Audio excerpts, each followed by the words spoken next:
Vice President Kamala Harris now says her intention is to earn and win this nomination. And we're going to talk more about her path to try and do just that with our chief foreign editor, Rob Parsons, who joins me on the set. Rob, where do we go from here? Yeah, it's a race now for those delegates. Interesting, first of all, that Joe Biden has endorsed Kamala Harris. He had 3,986 delegates. That's almost all the delegates that are available for the convention. Will they all go to Kamala Harris, though, is the big question. They don't have to vote for Kamala Harris. It's a free vote, but the likelihood is, given the mood in the party, given the fact that Joe Biden has made that endorsement, that they will go for her. She needs to get, I think, about half that number, so 1,900 or so. The chances that she would not get that seem to be very slim, particularly now as those considered as possible challenges to her have been dropping out one by one. Gretchen Whitmer, Michigan governor, considers a strong possibility. She says she's not going to run against her. Gavin Newsom, the California governor, likewise.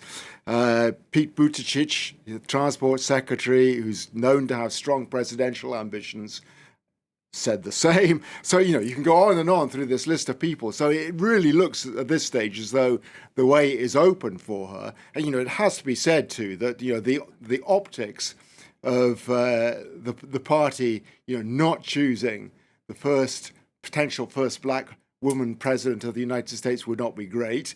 It would reflect badly on the party. So I think at this stage, it's almost a certainty that she's going to be nominated. The question, I suppose, is how will it go to an open nomination at the convention on the 19th of August? Or will they have a virtual vote before that?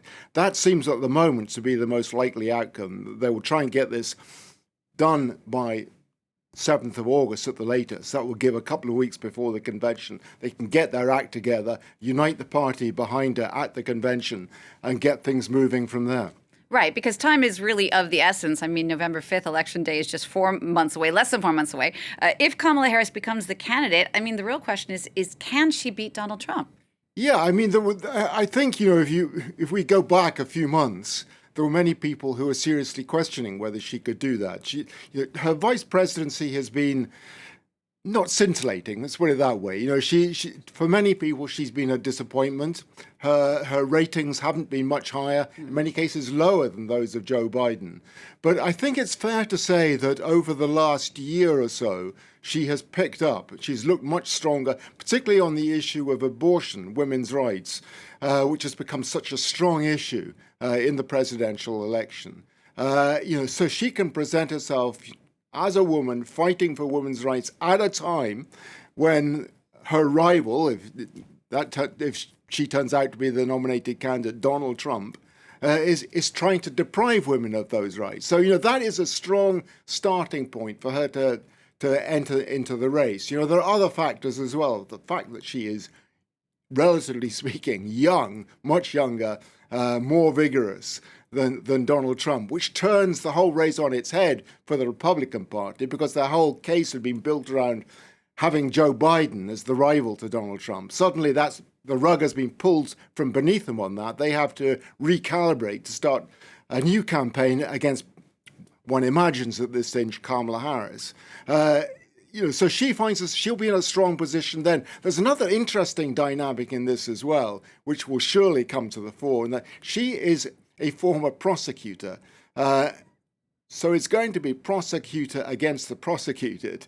And that's not a good look for Donald Trump. A convicted felon up against a prosecutor, she will make hay with that, I'm absolutely sure.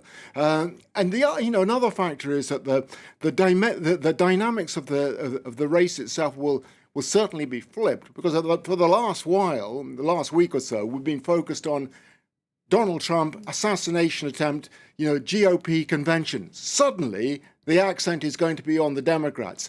New candidate, convention coming up, the buzz is going to be around the Democratic Party. That will certainly help her. Right, and it's certainly another incredible twist in this already incredible campaign so far. Rob, thank you so much for that. So Rob Parsons there.